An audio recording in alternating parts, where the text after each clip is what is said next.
सभी युवाओं के लिए भी चेतन दीप की साधना बहुत इम्पोर्टेंट है।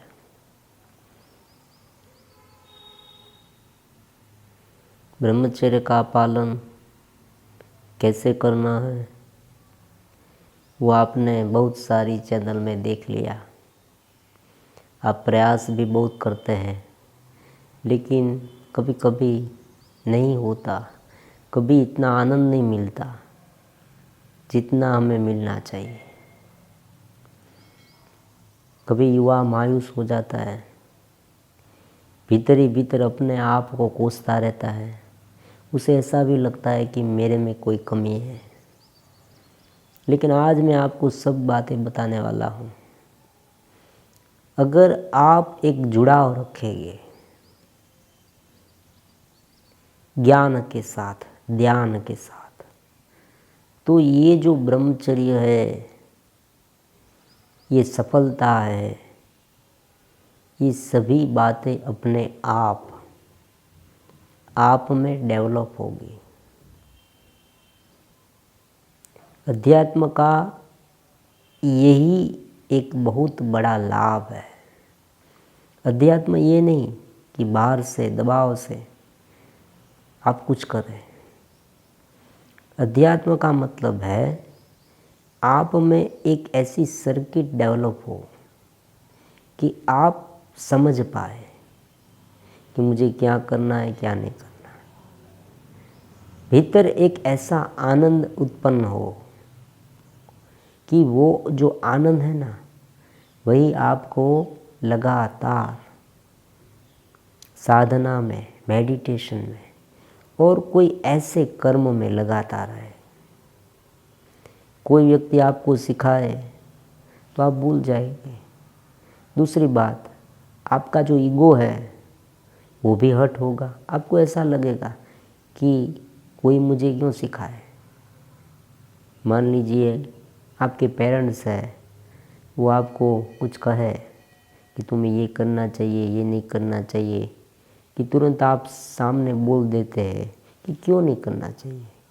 हम तो युवा हैं और आजकल एक बहुत बड़ा एटमॉस्फेयर बनता जाता है, एक तहलका मचा है।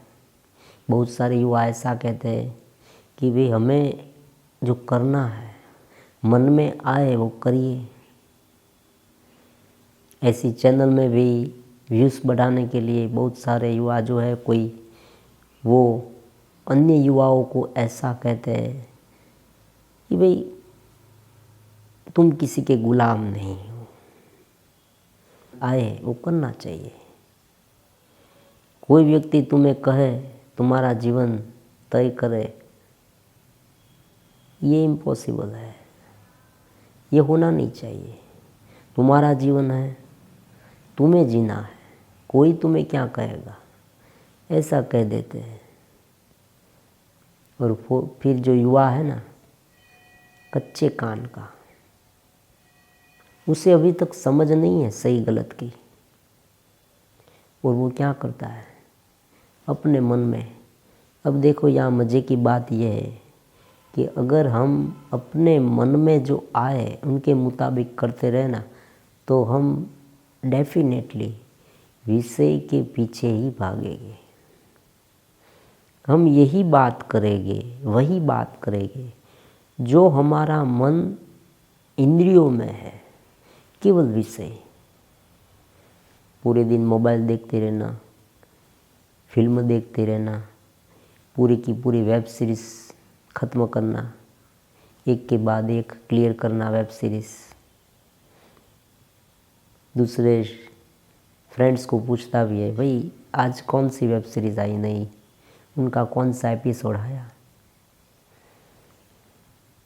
फिर लड़कियों के पीछे भागना, गर्लफ्रेंड बनाना, पॉर्न आदि देखना, मस्टरबेशन करना, ये सारी बातें युवा करते रहते हैं। क्यों? क्योंकि वो मन के मुताबिक चलने लगे। अगर उनके पास कोई ध्येय नहीं है तो यही होगा। अगर कोई ध्येय है तो हो सकता है वो आगे बढ़ जाए, क्योंकि जिसके पास कोई ध्येय है ना, उनके पास फुर्सत नहीं होती। फुर्सत वही व्यक्तियों के पास होती है जिसे मालूम ही नहीं कि मुझे क्या करना है। आप देखना, सुबह के समय पर आप उठे तब आप एक सोचना, मैं आपको एक एग्जांपल देता हूँ। आप सुबह सोचना कि आपके पास क्या कोई ध्येय है, पूरे दिन आपको क्या करना है वो आपको मालूम है। आने वाले समय में आपको क्या करना है वो आपके पास कोई निश्चय है। आने वाले साल में, पूरे साल में आप क्या क्या करने वाले हैं वो क्या आपको पता है? मतलब आपके मन में कोई रूपरेखा है? नहीं है। अगर है तो आपको कुछ देखने की आवश्यकता नहीं, आप उसमें लग जाएंगे। ये एक बात हुई। तो मन के मुताबिक चलने वाले अक्सर धोखा खा जाते हैं, क्योंकि मन, भगवान की भी भगवत गीता में कहते हैं कि मन जो है वो विषयों की तरफ भागता है, क्योंकि जो इंद्रिय है उनके अलग अलग विषय हैं और इंद्रिय चाहती है कि ज़्यादा से ज़्यादा मात्रा में हम विषयों का भोग करें। खान है, पान है, मैथुन है, ये सब सभी लोग करते हैं, दुनिया में यही चलता है। अगर व्यक्ति को छूट दी जाए तो वो क्या करेगा? मान लीजिए कोई रूल्स नहीं, कोई ऐसा कानून नहीं और सभी व्यक्तियों को जो कुछ करना है वो छूट दी जाए तो वो क्या करेंगे?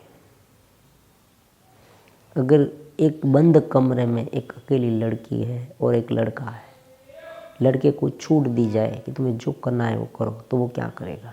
वो बहुत ही सहज बात है कि वो पशु बन जाएगा। तो पाबंदियाँ इसलिए है कि हमें अपने ध्येय को